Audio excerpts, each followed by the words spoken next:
সকলেই আসি। তারপর জীবনের ঘড়া ভরে ওঠে শিক্ষায়, সংস্কারে, সম্পর্কে, ভালোবাসায়, তিক্ততায়, স্মৃতিতে। আবার সময়ের সঙ্গে সঙ্গেই সেই সব ঘড়া খালি হতে শুরু করে।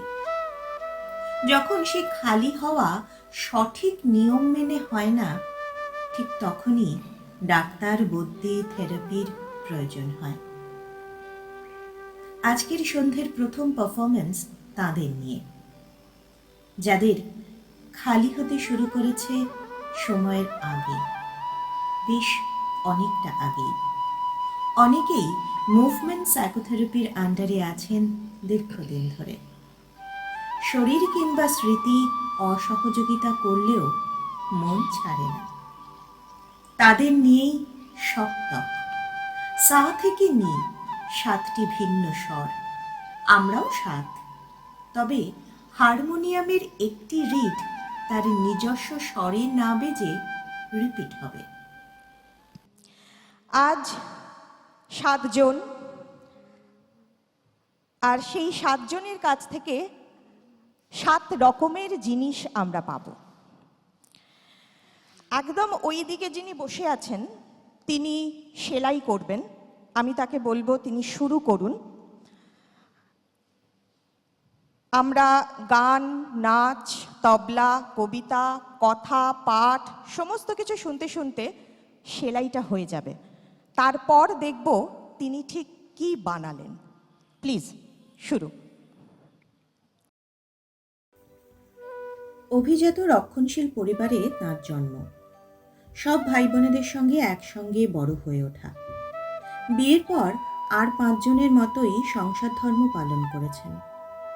ছোটবেলায় মঞ্চে উঠেছেন নাটক করার জন্য। আজ এই দ্বিতীয় কৈশোরে মঞ্চে আছেন শ্রী শ্রী মাকে লেখা নিবেদিতার একটি চিঠিকে সঙ্গে নিয়ে।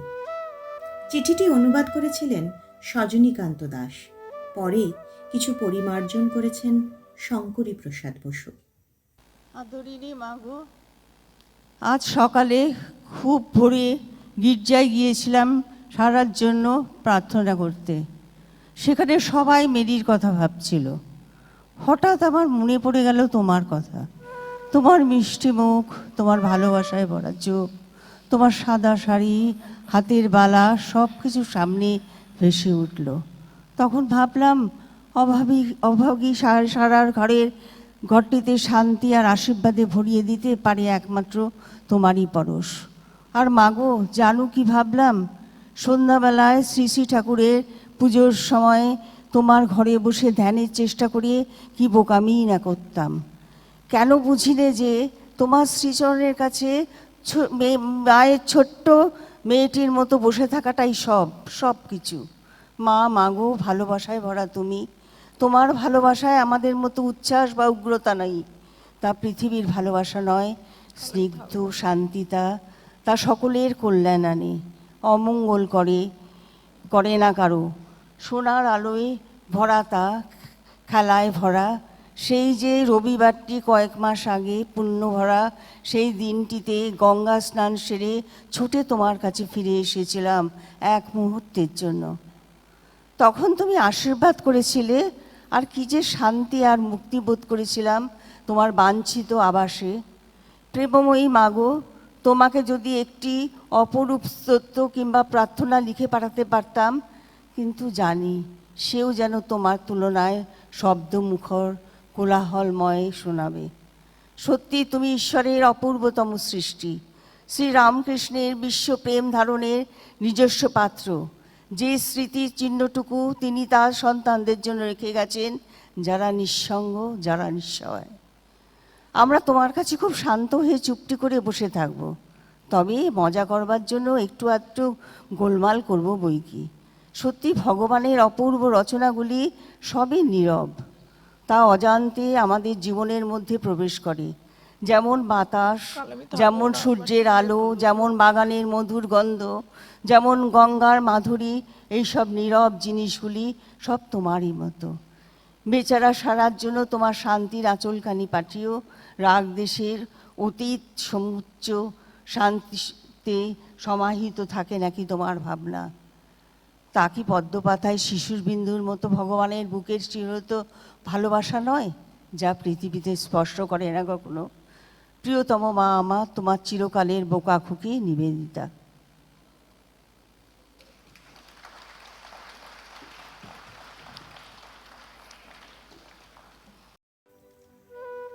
আমি রূপে তোমায় ভোলাবো না, ভালোবাসায় ভোলাবো। আমি হাত দিয়ে দ্বার খুলবো না গো, গান দিয়ে দ্বার খোলাবো। প্র্যাকটিক্যালি এই কাজটাই করেন তিনি। ইতিহাস নিয়ে পড়াশুনো তার, গান শিখেছেন ছোট থেকে। তবে বর্তমানে হারিয়ে গেছে অনেক কিছুই, রয়ে গেছে গানটা।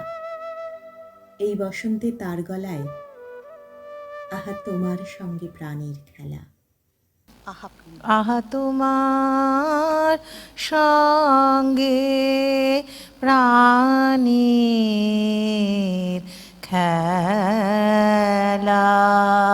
প্রিয় আমার ওগো প্রিয়, বড় উতলা আজ পরাণ আমার, খেলাতে হার মানবে কি? আহা তোমার সঙ্গে প্রাণীর খেলা,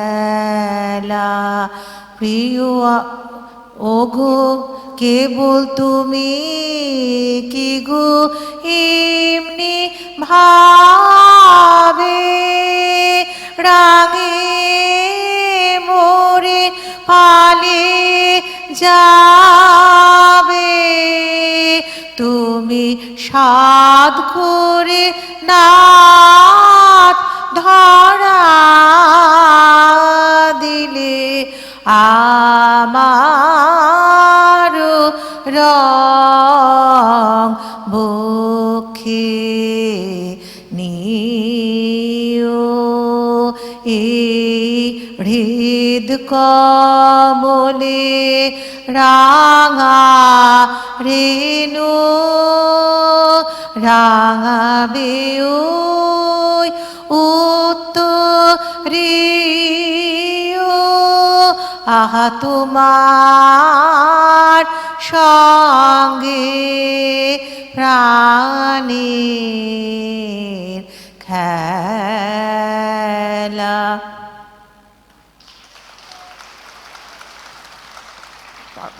আমরা একটু ভুল করেছিলাম, আশা করি সেই, হ্যাঁ একটু জোরে, আর একটু জোরে দিন। হ্যাঁ, আহা তোমার, আর না, এবার কবিতা শুনবো আমরা।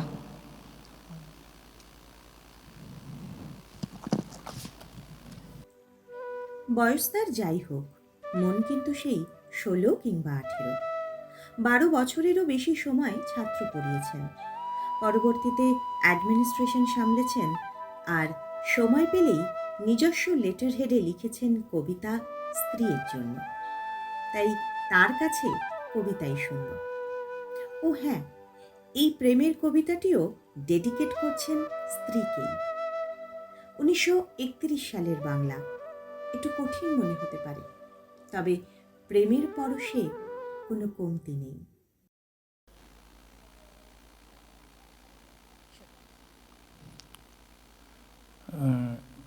শাশ্বতী কবিতা লিখেছেন সুধীন্দ্রনাথ দত্ত। শ্রান্ত বরষা অবেলার অবসরে প্রাঙ্গণে মেলে দিয়েছে শ্যামল কায়া, স্বর্ণ সুযোগে লুকাচুরি খেলা করে, স্বর্ণ সুযোগে লুকাচুরি খেলা করে, গগনে গগনে পলাতক আলো ছায়া। আগত শরৎ অগোচর প্রতিবেশে, হানি মৃদঙ্গ বাতাসে প্রতিধ্বনি, মুখ প্রতীক্ষা সমাপ্ত অবশেষে, মঠে ঘাটে বাটে আরুদ্ধ আগমনী। কুহেলি কলুষ দীর্ঘদিনের সীমা, এখনই হারাবে কৌমুদি জাগরে যে, বিরহ বিজন ধৈর্যের ধূসরিমা, রঞ্জিত হবে দলিত শেফারি সেজে। মিলনোৎসবে সেও তো পড়েনি বাকি, নবান্নে তার আসন রয়েছে পাতা। পশ্চাতে যায় আমারই উদাস আঁখি, এক বেনিহিয়া ছাড়ে না মলিন কাঁথা। একদা এমনই বাদল শেষের রাতে মনে হয় যেন শত জন্মের আগে সে এসে সহসা হাত রেখেছিল হাতে, চেয়েছিল মুখে সহজিয়া অনুরাগে। সেদিন এমনই ফসল বিলাসী হাওয়া মেতেছিল তার চিকুরের পাকা ধানে। অনাদি যুগের যত চাওয়া যত পাওয়া খুঁজেছিল তার আনত দিঠির বাণী। একটি কথার দ্বিধা থরথর চুড়ে ভর করেছিল 7টি অমরাবতী। একটি নিমেষে দাঁড়ালো সরণি জুড়ে, থামিল কালের চিরচঞ্চল গতি। একটি পণের অমিত প্রগল্ভতা মর্তে আনিল ধ্রুব তারকারে ধরে। একটি স্মৃতির মানসী দুর্বলতা প্রলয়ের পথ ছেড়ে দিল অকাতরে। সন্ধি লগ্ন ফিরেছে সগৌরবে, অধরা আবার ডাকে সুধা সংকেতে। মদমুকুলিত তারই দেহ সৌরভে, অনমা কুসুম অজানায় ওঠে মেতে। ভরা নদী তার আবেগের প্রতিনিধি, অবাধ সাগরে উধাও অগাধ থেকে। অমর আকাশে মুখরিত তার হৃদি, খ্যাতি মুনিময় তারই প্রত্যভিষেকে। শের মহারাজির কমল কোমলতা ঘাসে ঘাসে, পুনরাবৃত্ত রচনায় প্রিয়তম। কিন্তু সে আজ কার আর কারে ভালোবাসে, স্মৃতিপিপিলিকা তাই পঞ্জিত করে আমার রন্ধ্রে মৃত মাধুরীর কণা। সে ভুলে ভুলুক কোটি মন্বন্তরে, আমি ভুলিব না, আমি কভু ভুলিব না। নমস্কার।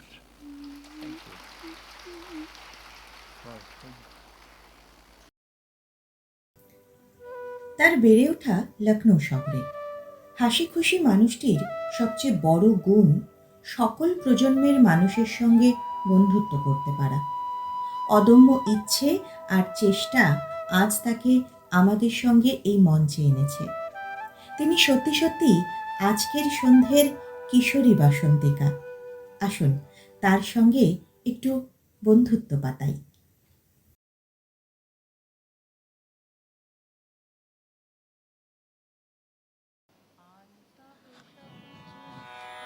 আয় তবে সহচরী হাতে হাতে ধরি ধরি, নাচিবে ঘিরে ঘিরে গাহিবে গান। আয় তবে সহচরী হাতে হাতে ধরি ধরি, নাচিবে ঘিরে ঘিরে গাহিবে গান। আন তবে বীণা, আন তবে বীণা, সপ্তম সুরে বাঁধ তবে তান। আয় তবে সহচরী হাতে হাতে ধরি ধরি, নাচিবে ঘিরে ঘিরে গাহিবে গান। পাশরিব ভাবনা, পাশরিব যাতনা, রাখিব প্রমোদে ভরে দিবানিশি মন প্রাণ। আন তবে বীণা, আন তবে বীণা, সপ্তম সুরে বাঁধ তবে তান। আয় তবে সহচরী হাতে হাতে ধরি ধরি, নাচিবে ঘিরে ঘিরে গাহিবে গান। ঢালো ঢালো শশধর, ঢালো ঢালো যোছনা, সমীরণ বহে যারে ফুলে ফুলে ঢলে ঢলে। উলসিত তটিনী, উথলিত গীত রবে খুলে দে রে মন প্রাণ। আয় তবে সহচরী হাতে হাতে ধরি ধরি, নাচিবে ঘিরে ঘিরে গাহিবে গান।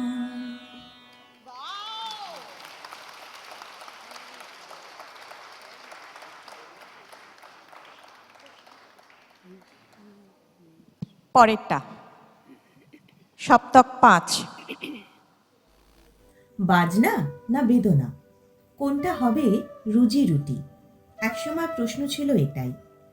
পরবর্তীতে কানে স্টেথো লাগিয়ে বেদনা নিরাময়ই মনোনিবেশ করেছেন, কিন্তু বাজনা ছেড়ে যায়নি তাকে।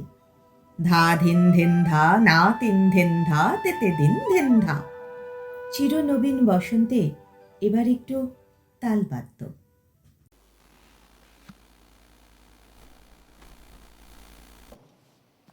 মিউজিক, 3 তাল।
অসাধারণ। সপ্তক 6। ছোটবেলায় হেসে নেচে গেয়ে বেড়াতেন। বাড়িতে দিদিকে গান শেখাতে আসতেন মাস্টারমশাই। শুনে শুনে শিখে নিতেন তক্ষুনি, পরে শেখাতেন ছোট ভাই বোনেদের। বিয়ের পর কিছুদিন গান শিখেছিলেন, বন্ধুবান্ধবের জলসায় গাইতেন সুনামের সঙ্গে। স্বামীর অকাল মৃত্যুর পর বাচ্চাদের স্কুলের শিক্ষিকা এবং পরে প্রধান শিক্ষিকা হিসেবে স্টুডেন্টদের শেখানোর জন্য আবার গাইতে শুরু করেন। আর গাইতেন সন্ধে রাতে একলা অন্ধকারে গলা ছেড়ে ছাদে হাঁটতে হাঁটতে। অশীতিপর বয়সে ছেলের অনুরোধে রেকর্ড করেন 16টি গান। 84 ছুঁই ছুঁই মানুষটি আজ গাইবেন আপনাদের সামনে।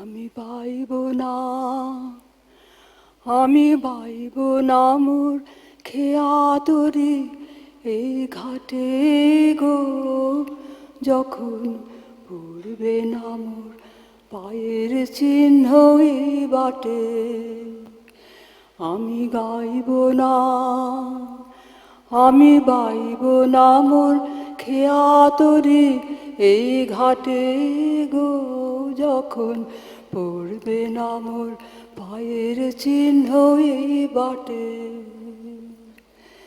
চুকিয়ে দেব বেচা কেনা, মিটিয়ে দেব গো, মিটিয়ে দেব লেনা দেনা, বন্ধ হবে আনা গোনা এই হাটে, তখন আমায় নাইবা মনে রাখলে,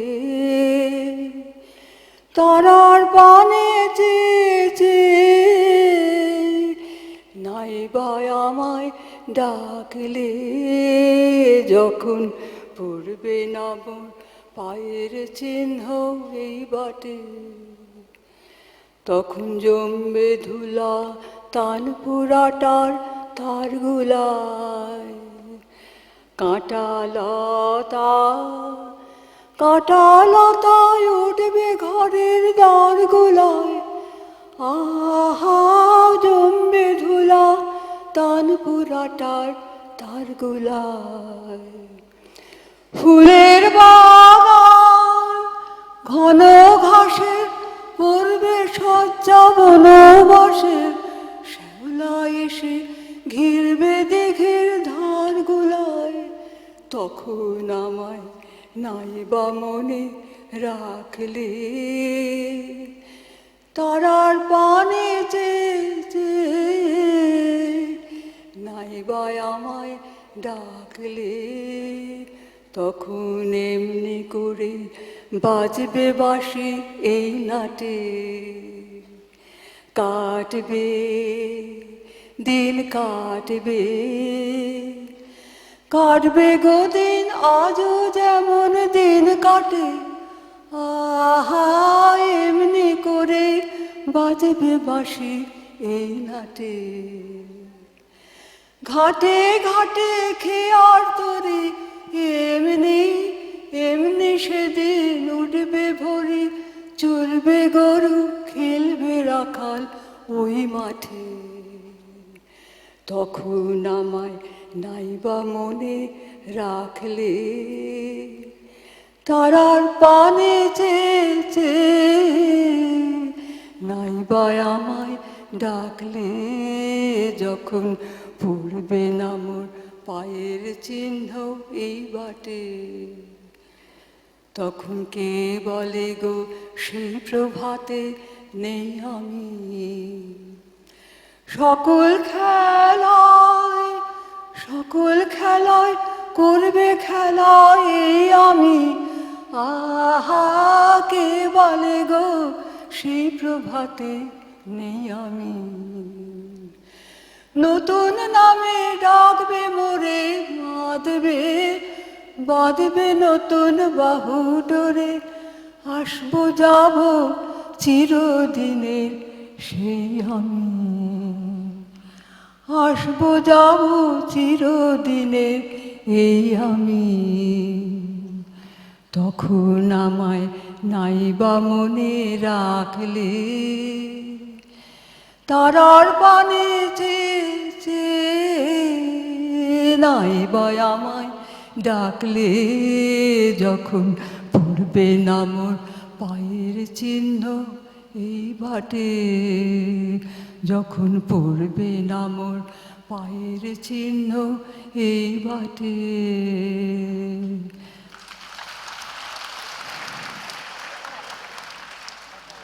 অসাধারণ। আর একটু জোরে হবে?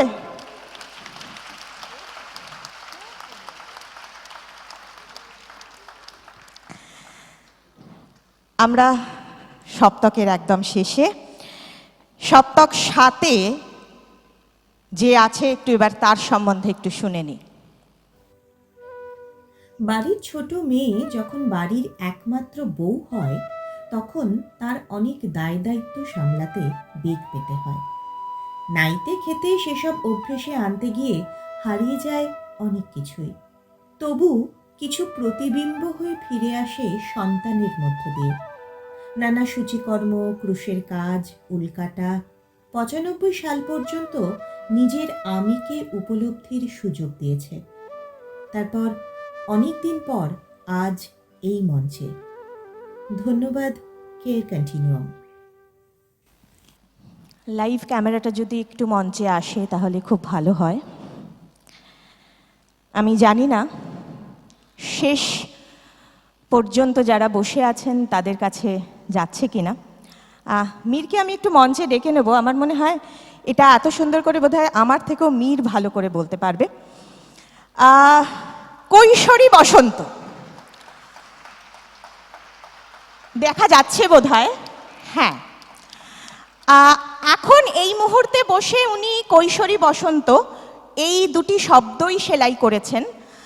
আর যেটুকু দেখতে পাচ্ছেন সেটুকু যেহেতু বোঝেনি তো, যারা সেলাই এখানে নিশ্চয়ই যারা আছেন যারা সেলাই ফোড়াই করেছেন তারা জানেন যে কতটা সময় লাগে। যেহেতু আমাদের কম সময়, নির্দিষ্ট সময়ের মধ্যে শেষ করতে হবে, তাই ফুলগুলো, এবং দেখুন এই কোনায় একটা 12 লেখা আছে। আসলে গতকাল কেয়ার কন্টিনিউয়ামের জন্মদিন ছিল, আমরা 11 পেরিয়ে 12তে পা দিয়েছি, তাই 12। সাইডে কেয়ার কন্টিনিউয়ামের লোগো, তলায় যেহেতু বসন্ত তাই কিছু ফুল, কারণ শীতের রুক্ষতা শেষে বসন্তে নতুন করে সেজে ওঠে প্রকৃতি, সেই কৈশোরী বসন্ত। যারা এই মুহূর্তে মঞ্চে রয়েছেন তাদের উদ্দেশ্যে যে হাততালিটা আমরা শুনলাম, যেটা প্রতিধ্বনিত হলো, ধরে নিন এটা আপনাদের বাড়ির লোকের জন্য বরাদ্দ রইল। বিকজ মঞ্চে আজকে এই 7 জন পারফর্ম করলেন সেই সমস্ত প্রতিকূলতাকে সরিয়ে রেখে। আমার শরীর ভালো নেই, আমি এখন ঠিক করে হাঁটতে পারি না, হাতটা পর্যন্ত নাড়তে পারি না, আমার আঙুলগুলো ফোল্ড হয় না, আমার সুগার ভীষণ হাই, প্রেশার প্রবলেমস রয়েছে, এদের সমস্ত প্রবলেমস রয়েছে, everything that you can possibly imagine. কিন্তু তারপরও যে জায়গাটায় কোনো প্রবলেম নেই সেটা হলো অদম্য সাহস, এবং সেই সাহসের উপর ভর করেই আজ এই 7 জন এখানে পারফর্ম করলেন। মুভমেন্ট সাইকোথেরাপিস্ট মনীষা ভট্টাচার্য এবং তার টিমকেও অভিবাদন সঙ্গে জানাই। স্নিগ্ধা, এগিয়ে আয়, মাইক্রোফোনটার ওইখানটায় দাঁড়া, তোর হাইটে মাইক্রোফোনটা হবে। যাদের এত সুন্দর সুন্দর পারফরমেন্স আমরা দেখলাম, শুনলাম, একটু তাদেরকে সম্বর্ধনা দিই। আর তারা কারা, তাদের সম্বন্ধে জেনেছে কিন্তু তাদের নামগুলো জানা হয়নি, আর সেই নামগুলো জানবো। আর তার সঙ্গে আমি মীরকে বলবো আমাদের জন্য ছোট্ট, তাদের জন্য একটা গোলাপ ফুল আছে আর তাদের জন্য একটা সার্টিফিকেট আছে, সেই সাম্মানিকটুকু তুমি একটু তুলে দাও। আমি বলবো আমার টিম যারা আছে, ইয়াসমিন বা কেউ একজন, শামিন, আমরা নমিতা দাস যার কাছে আমরা নিবেদিতার চিঠিটা শুনলাম, গোলাপ ফুলটা বসন্তে লাল গোলাপ দিতে চেয়েছিলাম, কিন্তু আসলে ব্যক্তিগতভাবে আমরা প্রত্যেকেই শান্তি চাই, তাই যার কাছে দায়িত্ব দেওয়া হয়েছিল সে সাদা গোলাপই এনেছে। পরে রীনা বর্ধন, তার জন্য একটা গোলাপ ফুল, ওটা আপনার জন্য, আপনার হাতে রাখুন, এইরকম ভাবে ধরুন। হ্যাঁ, দেখুন কি সুন্দর লাগছে আপনাকে, ঠিক আপনার গানের মতো। হ্যাঁ, নীরোদবরণ বন্দ্যোপাধ্যায়,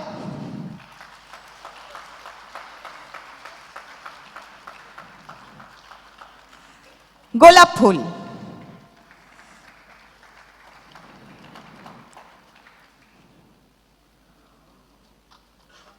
মনীষা দাস,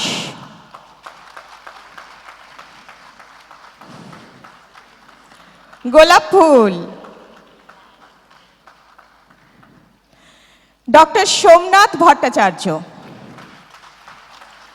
এই যে তবলাটা আমরা শুনলাম তার একটা লম্বা ইতিহাস আছে, আমি কখনো বলবো, পারলে আমাদের সেই ইতিহাসটা আমরা আমাদের ফেসবুক পেজে দেব, এখন বলে সময় নষ্ট করছি না। শিপ্রা মুখোপাধ্যায়,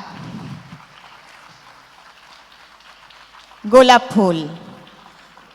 এত অসাধারণ গান গাওয়ার জন্য।